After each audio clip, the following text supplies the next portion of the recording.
Hoje eu vou mostrar a equivalência entre as equações de Newton e a equação de Euler-Lagrange. Já fiz um vídeo semelhante a esse, vou deixar na descrição dessa aula aqui, tá? Só que nesse primeiro vídeo que eu fiz, eu parti da equação de Euler-Lagrange e cheguei na segunda lei de Newton. Agora eu vou fazer o processo contrário, vou usar de conceitos newtonianos para chegar na equação de Euler-Lagrange, tá?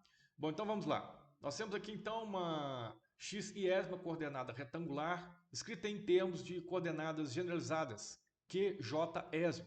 Então quer dizer que a gente tem uma coordenada Q1 generalizada, né? Q2, Q3, assim sucessivamente até a QJ esmo coordenada generalizada e o tempo t, tá? Então derivando isso aí com respeito ao tempo, tirando aí a derivada temporal total, lembrando que aqui é uma função de várias variáveis, né? Então vai ficar o somatório da parcial de x com respeito a QJ, Q.J, mais parcial de xi com respeito ao tempo, dt, dt. Aqui vai dar 1, dt, dt, 1, né? Beleza. Vamos derivar esse rapaz aí com respeito a, parcialmente, né? Com respeito a Q ponto. Então aqui vai ficar, né? Parcial dele com respeito a Q ponto. Só esse termo aqui que vai depender de Q ponto, né? Então vai sobreviver apenas parcial de x com respeito a Q. Esse rapaz não depende, vai zerar. Essa identidade vai ser importante para a gente mais adiante, tá? Bom, quantidade de movimento generalizada, vamos determinar como sendo parcial da energia cinética com respeito a Q ponto, que vai ser uma velocidade generalizada. Beleza, escrevendo aí então apenas para uma partícula, né? Vamos considerar esse exemplo aí apenas para uma partícula. Então, por isso que a massa dessa partícula m não está indexada com nada, com nenhum subíndice, tá? Então vai ficar t m sobre 2 aqui a velocidade dela em termos de coordenadas polares. R ponto ao quadrado mais r ao quadrado, θ ponto ao quadrado. Tá? Então vamos trabalhar com a coordenada, trabalhar com a quantidade de movimento generalizada com respeito a r. Obedecendo então essa equação 4, vai ficar parcial da energia cinética com respeito a r ponto, que vai ficar igual m r ponto. Porque só esse rapaz aqui, só esse primeiro termo aqui que vai depender do r, né? Então vai ficar 2 vezes 1, 2 dividido por 2, mr ponto. Então nós temos aqui uma quantidade de movimento linear. Com respeito a θ, então vai ficar parcial da energia cinética com respeito a θ ponto, obedecendo aqui a nossa equação, né? Então aqui tem uma quantidade de movimento aí generalizada conjugada aí com θ, né? Obedecendo a equação, segundo o da equação, 4 vai ficar parcial de t com respeito a θ ponto. Só esse rapaz que depende de θ ponto, 2 vezes 1, 2 por 2, vai ficar então aqui mr ao quadrado θ ponto. Nós temos aqui uma quantidade de movimento angular da partícula. Então nossa determinação aqui está legal, né, em relação aí aos conceitos newtonianos, né? Tá bom. Quando a gente começa a estudar cálculo variacional, né, a gente tem um caminho, né, que a partícula vai evoluir de um ponto até o outro, e uma pequena variação desse caminho, que a partícula vai sair do mesmo ponto, vai chegar até outro, só com uma pequena variação ali na trajetória. Um pequeno deslocamento virtual, né, da segunda trajetória em relação à trajetória original. Então, o trabalho virtual realizado pelas forças que estão agindo nessa partícula, né, vai ser dado pelo somatório das F-iésmas forças que multiplica o deslocamento infinitesimal xi, né? Tá bom, gente, pode escrever essa expressão dessa maneira que não altera em nada, né? Então vai ficar o somatório, que eu escrevi um somatório apenas com 2 subíndices, para evitar escrever 2 somatórios, tá? Então vai ficar Fi parcial de x com respeito a QJ, delta QJ, tá? Beleza. Isso aqui, então, a gente pode definir esse termo, a gente pode definir como sendo uma força generalizada, visto que isso aqui vai ser um deslocamento, né, virtual, dado por essa coordenada aí, generalizada. Então, a força generalizada, QJ, está definida como, né, a gente definiu como somatório das forças parcial de x com respeito à coordenada generalizada. Tá bom? Para um sistema conservativo, então, a QJ, a força generalizada, vai ser igual ao negativo da energia potencial com respeito à coordenada generalizada. Tá bom? Então, a quantidade de movimento generalizado vai ser igual a parcial da energia cinética com respeito à velocidade generalizada, né, dado pela equação 4. Né? A energia cinética é o somatório de 1 sobre 2m, esse 1 sobre 2 pode estar aqui, né, ou senão até aqui mesmo, porque ele não vai sofrer influência, é uma constante, não vai sofrer influência do somatório, nem da derivada parcial, né? Mas pode deixar ele aqui, não vai fazer diferença alguma. X ponto ao quadrado. Isso aí vai ser igual, derivando então vai ficar mx ponto, né, e parcial de x ponto com respeito à velocidade generalizada. Beleza. Usando então a equação 3, né? Olha só, esse cara ponto, ponto, ele vai ser igual, então tá aqui, ó, cadê? Equação 3, ponto, ponto é igual a 100 pontos, né? Sem ponto nenhum.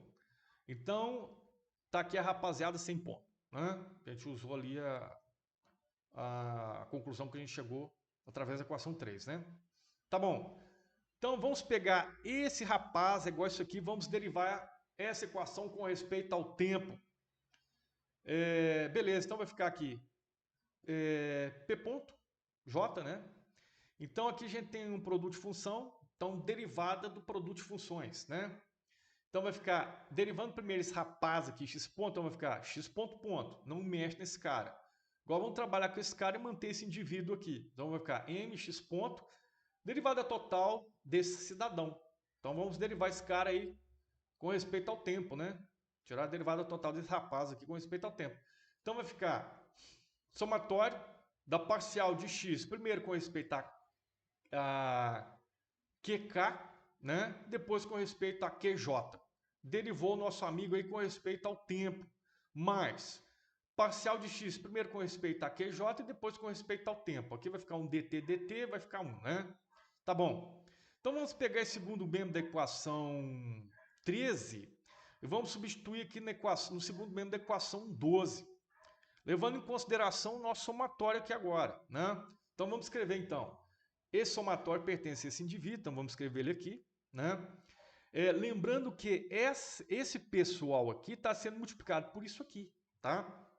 Beleza. Esse cara do meio, sendo multiplicado por mx ponto, vai ficar isso aqui, né? Só que ele tem o somatório com o subíndice k e também tem o somatório com o subíndice i. Você pode escrever dois somatórios ou um só, da maneira que eu escrevi aqui, tá? E tem esse rapaz aqui também, que está sendo multiplicado por isso aqui, ó. E ele ele pertence ao termo geral desse somatório com o subíndice i. Então, por isso que aqui ficou somatório com o subíndice i, tá bom? Tá certo, então vamos colocar em evidência o que pode ser colocado, né? Olha só, isso aqui é a definição de força, de acordo com a mecânica newtoniana, e essa aqui é a nossa força generalizada, olha ela aqui, né? Então esse aqui é o nosso QJ, esse primeiro termo é o QJ, tá? Tá bom, o que a gente tem em comum aqui? O somatório, então tá aí o somatório evidenciado, mx ponto aqui e aqui, tá evidenciado, e nós temos a parcial com respeito a QJ, nos dois termos, então ficou ela aqui evidenciada, né? Então sobrou apenas aqui o nosso somatório com o subíndice k, parcial de x com respeito a QK, né? E o nosso amigo Q ponto K, mais a derivada temporal do x com respeito ao... né? Derivada temporal do x com respeito ao tempo é redundante, né? Com a derivada parcial de x com respeito ao tempo. Beleza. Bom, o que a gente pode aprontar aqui então? Essa equação 15 evoluiu para a equação 16 dessa maneira, graças, né, ao fato disso aqui, né, ser igual, acho que é equação 2, né, é igual a equação 2, igual a x ponto. Né? Então, esse rapaz é o x ponto, né, esse somatório aí, só que aqui tá lá está com o subíndice k, aqui está com o j, não faz nenhuma diferença. Tá bom? Então, ao invés de a gente escrever esse termo geral desse tamanho, a gente escreve só o x ponto, né? Obedecendo aqui a nossa parcial aqui, tá? Beleza. Bom, o que a gente pode fazer aqui então?